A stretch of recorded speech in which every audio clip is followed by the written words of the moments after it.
주간 저는 여러분들이 내주신 기도의 제목 그리고 여러분 가정을 살피면서 한 주간 기도원에 올라갔다 내려왔습니다. 기도하면서 감사도 했지만 많이 울기도 했습니다. 여러분들의 기도의 제목을 놓고 많이 울면서 하나님 앞에 기도를 했습니다. 또 그러면서 하나님의 은혜 속에 저는 한 주간 기도원에서 기도하고 감사하며 내려왔습니다. 여러분 간절한 기도의 제목이 온 한 해 믿음대로 다 이루어지기를 주의 이름으로 축원합니다. 미국 노스캐롤라이나의 샬롯이라고 하는 도시가 있는데요, 거기에 갈보리 처치, 갈보리 교회가 있습니다. 그 교회 글렌 와그너라고 하는 목사님이 계시는데 영국 옥스퍼드 대학 박사학위까지 받은 장래가 촉망되는 목사님이십니다. 근데 이분이 쓰인 책이 하나 있는데 그 제목이 뭐냐면 교회 주식회사로부터의 탈출이라고 하는 제목의 책입니다. 교회 주식회사, 여러분 어떻게 들리십니까? 교회 속성과 모습이 변해가는 데 대한 답답함과 괴로움을 이렇게 호소하고 또 일깨워주는 책이 바로 이 책입니다. 와그너 목사님은 신학대학을 졸업하고 첫 번으로 부임한 교회에 갔을 때 그 교회 대표적인 사람, 혹시 우리 교회로 표현하자면 수석장로님 되는 분이 나와서 와그너 목사님을 보고 이야기하기를 이제 당신은 향후 6년 동안 진행될 전략계획을 수립해야 합니다. 최고의 경영자로서 진행할 20개 사업의 목표를 여기 아주 명확하게 써놓았습니다. 참고하십시오 하면서 20개 사업의 목표를 쓴 것을 목사님에게 딱 안겨주는 겁니다. 그 소리를 듣고 이 목사님이 정신이 하나도 없었다는 거예요. 내가 지금 어디에를 왔나? 내가 무엇을 위해서 여기 왔는가? 깜짝 놀랐다는 거죠. 뭐 교회를 왔는지 회사를 왔는지 목사님이 헷갈리는 거예요. 그 교회 대표가 와그너 목사님에게 요구한 것은 은혜가 아니요 이익이고, 멘토링이 아니요 경영이고, 양육이 아닌 숫자요, 사역이 아닌 관리요, 사람이 아닌 프로그램이요, 그리고 목사가 아닌 사장으로서의 일이었던 것입니다. 그것을 해달라고 부탁하는 거예요. 목사로 왔지 무슨 사장으로 왔나? 이분이 너무나 큰 충격을 받고 마침내 교회 주식회사로부터의 탈출이라고 하는 책을 쓰게 된 겁니다. 교회 주식회사? 마태복음 16장 18절에 보면 예수님께서 베드로의 신앙 고백을 들으시고 하신 말씀이 있습니다. 주는 그리스도의 살아계신 하나님의 아들이라는 고백을 들으시고 내 교회를 내가 세우리라고 말씀하십니다. 여러분 그 깊은 뜻을 잠시도 잊어버려서는 안 됩니다. 예수님의 교회를 예수님 자신이 세우시고 또 그 예수님 자신이 지켜나가시는 겁니다. 그리고 주님께서 그 교회에 함께 하시는 것입니다. 마태복음 18장 20절에 이렇게 되어 있어요. 두세 사람이 내 이름으로 모인 곳에는 나도 그들 중에 있느니라고 주님께서 말씀하셨어요. 오늘 우리가 주의 이름으로 모여서 찬양을 했습니다. 주의 이름을 부르며 기도했습니다. 주의 말씀을 전합니다. 바로 여기에 내가 있으리라고 주님 말씀합니다. 할렐루야. 주님이 계셔야 교회에 올시다. 사도행전 9장 4절에 나타난 바는 단순한 사건같이 보이지만은 이 사건 속에는 엄청난 신학적 의미가 있을 뿐더러 역사를 바꾸는 의식 전환의 역사가 일어납니다. 사도 바울이 예수 믿기 전에 예수 믿는 사람들을 핍박하고 스데반을 죽이는데 가담하고 또 다메섹으로 예수 믿는 사람들을 체포하기 위해서 가는 길이었어요. 다메섹 가까이 왔을 때 예수님께서 친히 나타나셨습니다. 부활하신 예수님께서 나타나셨습니다. 그리고 사울의 앞길을 딱 가로막고 말씀하십니다. 땅이 엎드려져 들음에 소리가 있어 이르되 사울아 사울아 내가 어찌하여 나를 박해하느냐 하시거늘. 어찌하여 나를 박해하느냐, 이 한마디 말씀이 사울을 사도 바울로 만든 것입니다. 이 말씀 한마디가 역사를 바꿔 놓았습니다. 어찌하여 나를 박해하느냐? 여러분, 바울은 교회를 박해했습니다. 어디까지나 교회를 박해했지 예수님을 상대로 박해한 것이 아닙니다. 여러분, 부활하신 예수님을 어떻게 박해하겠어요? 그런데 예수님께서는 그 박해받는 교회와 당신 자신을 동일시하신 겁니다. 내가 어찌 나를 박해하느냐 그 말이에요. 여러분, 교회를 환영하는 것이 그리스도를 환영하는 것이요, 교회를 박해하는 것이 바로 그리스도를 박해하는 것이다. 아주 중요한 문제가 여기에 있는 것이옵시다. 사도 바울은 거기에 깜짝 놀라고 생활을 확 바꿨어요.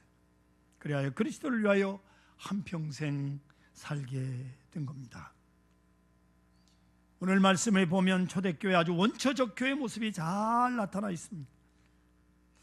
은퇴하신 소망교회 곽선희 목사님께서 세미나 하실 때마다 교회 부흥에 대한 질문을 하시면 거기에 대한 대답, 강조해서 대답하시는 말씀이 있는데, 교회 부흥의 비결은 교회로 교회되게 하라, 딱 한 말씀 하십니다. 교회로 교회되게 하라. 그리하면 교회가 부흥할 것이다. 교회를 부흥시키기 위하여 숫자적으로 늘리려고 애를 쓸 필요가 없다. 교회는 교회 자체가 생명력을 가지고 있기 때문에 어떻게 하면 보다 더 순수한 교회, 보다 더 원초적인 교회로 갈 것이냐에 초점을 맞추고, 보다 더 순수한 교회가 되게 하는 거기에 중점을 둠으로써 교회의 순도가, 순수성이 초대교회로 가까이 가면 가까이 갈수록 교회는 자동적으로 부흥하는 것이다. 그 누가 부흥시키는 것이 아니다. 강력하게 말씀을 합니다. 교회를 교회 되게 하라. 순수한 초대교회로 돌아가라. 여러분, 교회가 어디입니까? 그리스도께서 계신 곳이 교회입니다. 그리스도의 말씀이 있는 곳이 교회입니다. 오늘 어려운 신학적 용어를 써야 됩니다. 그것은 바로 말씀이 성육신 되신 교회라는 말씀입니다. 말씀이 육신이 되어 우리 가운데 오셨습니다. 요한복음 1장 14절 앞에 보십시오. 말씀이 육신이 되어 우리 가운데 거하시매 우리가 그의 영광을 보니 아버지 독생자의 영광이요 은혜와 진리가 충만하더라. 아멘. 사람이 되어 이 땅에 오셨고, 우리의 문화 속에 예수님께서 오셔서 십자가를 지셨습니다. 그 예수님께서, 그 말씀이 오늘 교회라고 하는 옷을 입고 교회로 성육신 되어 여기 현재 현존하고 계시는 분이 바로 주님이십니다. 그것이 교회. 그러므로 교회에는 중요한 문제가 이겁니다. 말씀과 성령입니다. 한번 크게 따라 하십시오. 말씀과 성령. 말씀과 성령. 그리스도의 말씀이 바르게 선포가 되고 성령의 역사가 함께하면 건물이 있건 없건 그것이 바로 교회. 성도 여러분, 북한에 교회가 있을까요, 없을까요?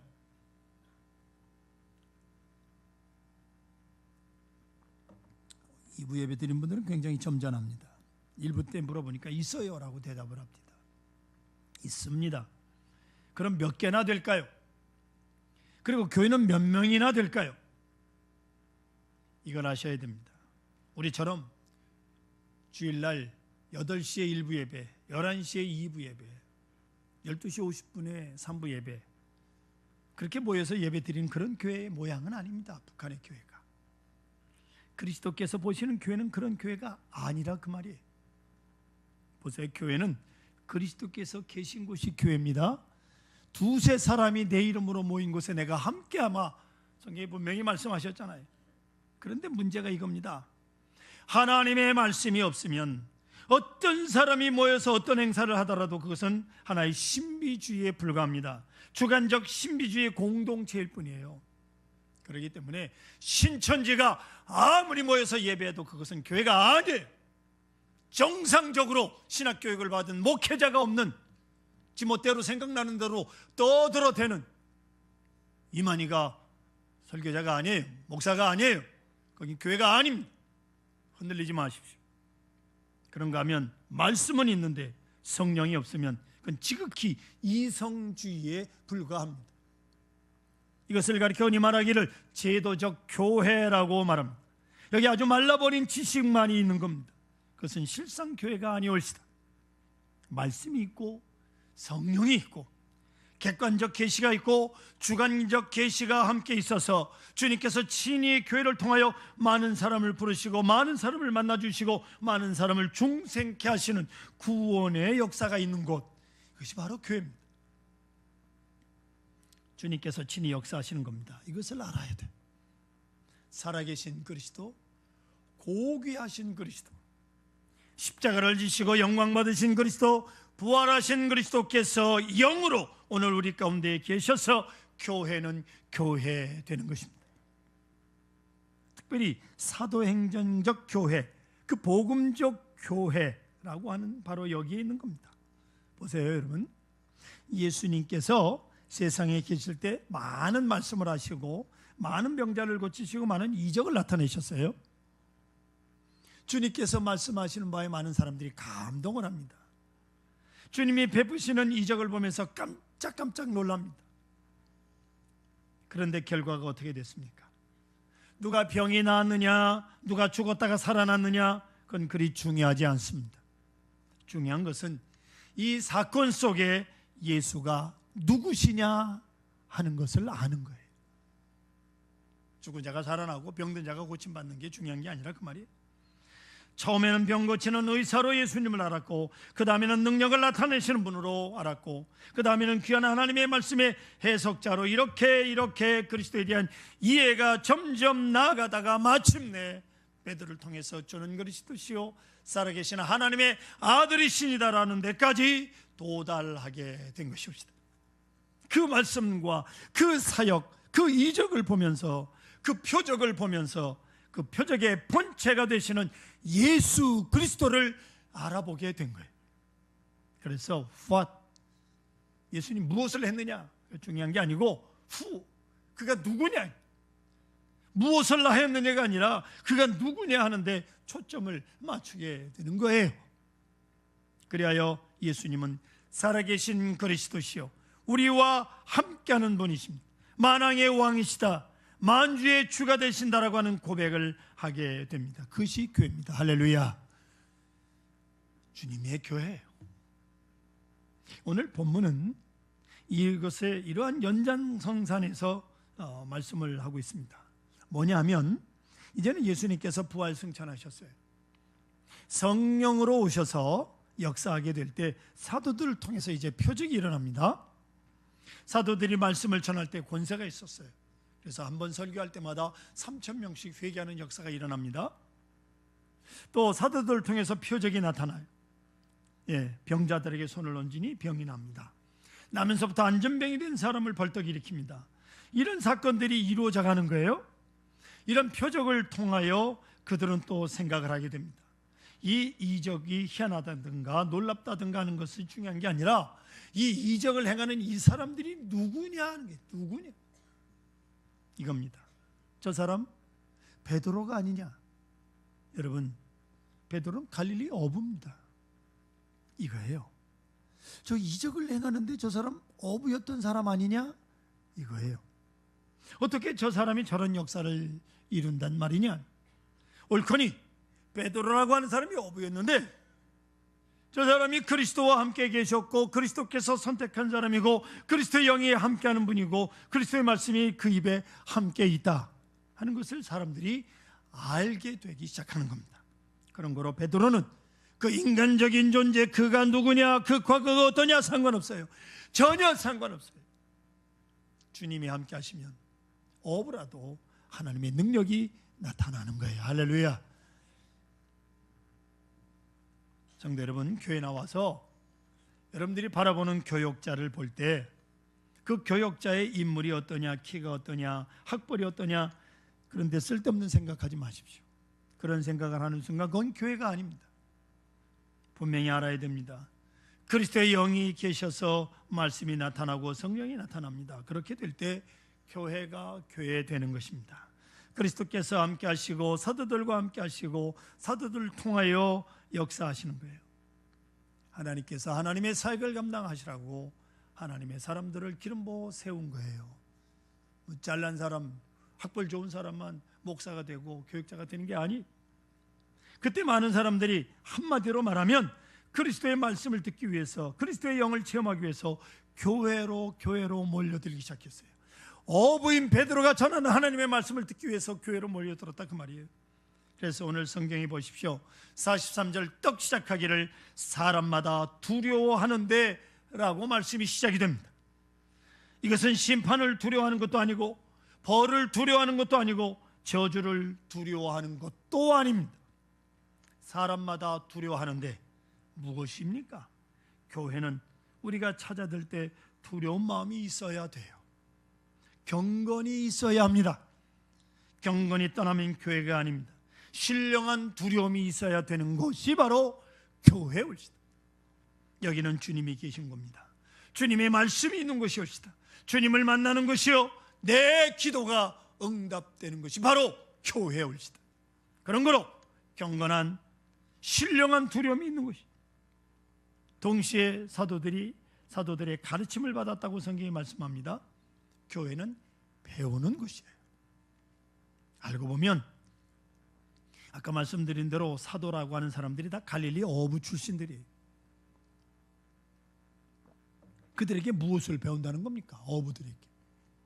그들이 학벌이 있습니까? 지식이 있습니까? 과거의 실적이 있습니까? 다만 예수님과 3년 동안 동사했어요. 동역했다는 것밖에 아무것도 없어요. 그러나 오늘 분명히 그리스도께서 저 사도들과 함께 하신다는 확증을 얻고 사도들을 통해서 가르침을 받습니다. 계속적으로 가르침을 받습니다. 그 가르침을 받고는 바로 섬기게 됩니다. 봉사하게 되는 거예요. 초대교회 현재 살아계신 그리스도의 영을 받아 그들의 섬김의 사람이 됐어요. 그렇게 사람들이 바뀌어가기 시작합니다. 오랫동안 예언해오던 하나님의 말씀이 예수 그리스도의 사건을 통해서 성취되고 다시 예수 그리스도로 말미암아 약속해 주신 재림의 날을 기다리며 그들은 아무런 두려움이 없었어요. 그때 당시 여러분 예수 믿는다는 게 얼마나 어려운지요. 다 잡아갔거든요. 오직 사도들을 두려워했고 교회를 두려워했고 신령한 역사를 두려워했습니다. 이 세상을 향해서는 아무런 두려워하는 것이 없었어요. 죽음도 문제가 아니고 핍박도 문제가 아니었어요. 그 담력, 그 충만함, 이게 교회의 본체예요. 감사와 찬양으로 충만했습니다. 잡아가려면 잡아가라, 죽일 테면 죽여라. 더없이 감사하고 찬양하는 동안에 생각이 확 바뀌었어요. 그것은 바로 자기 이기심에 대한 극복이 올시다. 죽으면 어떡하나? 그거 다 없어졌어요. 감옥에 갇히면 어떡하나? 그런 거 다 없어졌다 그 말이에요. 오로지 성령으로 충만했어요. 미국의 신학자 데이비드 그리핀이라고 하는 사람 말하기를 현대인을 가리켜서 상대주의의 노예가 된 사람들이라고 그렇게 단언을 합니다. 무슨 얘기냐? 절대 규범이 없다는 거예요. 또 허무주의에 빠져 있는 사람들이라고 말합니다. 최종적 의미가 없어요. 또한 물질주의 노예가 되어서 하나님 대신 물질을 따라가고 있더라고 말합니다. 또 하나는 궁극주의입니다. 예수 믿는 사람들, 세상 사람들이 힘을 믿고 있어요. 권력의 모든 것이 우선한다고 착각을 하고 있는 거예요. 이 권력에 붙어서 아부 하나라고 정신이 없어요. 또 하나는 신부족주의라고 말합니다. 평등을 외치면서 당을 짓고 자유를 외치면서 속박하는 사람들, 이것이 현대인들이라고 그렇게 말합니다. 그렇습니다. 성도 여러분, 이제는 교회는 이로부터 탈출해야 됩니다. 그리고 이웃에 대한 필요를 보기 시작해야 합니다. 그래서 프랑스의 유명한 캐톨릭 신학자 테이야르드 사르탱이라고 하는 신부는 그리스도인의 3대 덕목을 이렇게 말합니다. 첫째는 퓨리티, 순결, 청정이라는 것. 그 다음에 charity, 사랑, 자선, 그리고 셀프 데니얼이라고 하는 자기 부인, 극기라고 하는 말을 하고 있습니다. 여러분, 퓨리티, 순결, 청정이라는 말이 뭡니까? 죄악 세상에 살면서 우리 그리스도인들은 죄악에 물들지 않는 거예요. 악한 세상에 살면서 악해지지 않는 거예요. 모든 사람이 미움을 받아도 나는 사랑하는 거예요. 순수한 마음으로 자기 정절과 순결을 지켜나가는. 두 번째로 큐얼리티, 사랑과 자선임. 예수님께서 친히 말씀하시기를 너희가 서로 사랑하면 너희가 내 제자인 줄 알리라고 말씀합니다. 여러분, 그리스도인의 표지가 뭔지 아십니까? 그리스도인 하면 딱 생각나는 게 사랑이어야 합니다. 사랑이. 예? 여러분, 세상 참 복잡한 것 같은데요, 정리해보면 딱 두 가지 세상입니다. 세상 정리하면 딱 두 가지. 하나는 빼앗는 세상이요, 하나는 주는 세상입니다. 사람도 두 가지밖에 없어요. 예? 하나는 소유지향적 사람이에요. 가지고 또 가지고 또 가지고 그저 가지고 가지다가 아무것도 못 가지고 그리고 죽습니다. 빈손으로 죽어요. 이런 사람이 있는가 하면 또 하나의 부류의 사람은 주는 사람, 베푸는 사람이 있어요. 한 사람은 언제나 얻는 것에 기뻐하고 삽니다. 소유를 기뻐하며 삽니다. 그러나 한 사람은 베푸는 것을 생각하며 베푸는 기쁨으로 삽니다. 거긴 큰 차이가 있어요. 공산당 그러면 빼앗는 사회입니다. 기독교인의 사회는 베푸는 사회입니다. 간단합니다. 공산당이 뭐냐? 빼앗는 거죠. 빼앗기 위해서 혁명을 일으키는 것이죠. 그래서 죽이는 겁니다. 죽이는 거예요. 기독교는 베푸는 겁니다. 생명도 주고 물질도 주고 뭐든지 다 주는 게 기독교예요. 사랑하는 성도 여러분, 여러분 얼마나 그리스도인이 되셨습니까? 다시 한번 스스로 물으십시오. 받는 것이 얼마고 주는 것이 얼마입니까? 여러분 얼마나 주고 사십니까? 얼마나 베풀고 사십니까? 교회도 그렇습니다. 주는 교회가 교회요. 아멘. 우리 교회 전체 예산의 70%가 교회 밖으로 다 나갑니다. 30% 정도만 건물을 유지하고 관리하고 우리 주일 식대 정도 우리 교회가 씁니다. 교회가 건축하고 빚을 지고 있지만 미얀마 선교와 태국, 영국, 중국 선교했습니다. 농어촌 교회를 돕습니다. 교회학교에 투자를 합니다. 사랑의 식탁 지역 어른들을 섬깁니다. 또 교도소, 경찰서, 기관 전도에 예산을 사용한, 조금도 예산을 줄이지 않았어요. 다 그대로 쓰고 있습니다. 얼마든지 변명할 거 있죠. 교회 빚이 있으니까 우리 당분간 지원하는 걸 끊겠습니다. 누가 뭐라고 그러겠어요? 여러분, 교회가 돈이 남아있으면 안 됩니다. 교회는 얼마나 베풀고 얼마나 밖으로 나누냐로 교회가 교회되는 것을 평가하는 겁니다. 교회를 구약으로 돌아가 보면 방주라 그러죠. 예? 무조건 방주에 들어가야 구원을 받았잖아요. 교회의 존재적 위치는 절대로 절대성이 있다는 것을 여러분 잊지 마십시오. 교회 구원이 있어요. 64년 전 서강교회가 이곳에 세워진 것은 확실히 하나님의 경륜과 큰 은혜 속에 세워졌습니다. 누구도 이 교회를 계획한 사람도 없고 생각한 사람도 없습니다. 다만 주께서 세우시고 주님께서 여기까지 인도하셨고 부흥케 하셨고 주께서 지켜가고 계십니다. 갈뱅은 말합니다. 하나님을 아버지로 고백하는 사람은 교회를 어머니로 섬겨야 한다. 아멘. 아멘. 교회를 어머니로, 많은 의미가 있습니다. 교회를 어머니로 섬기는 사람은 교회를 허물지 않습니다. 교회에 대해서 불평하지 않습니다. 교회를 흔들지 않습니다. 교회를 어머니로 섬길 때 그에게 구원이 있는 것입니다. 이것이 교회의 본질입니다.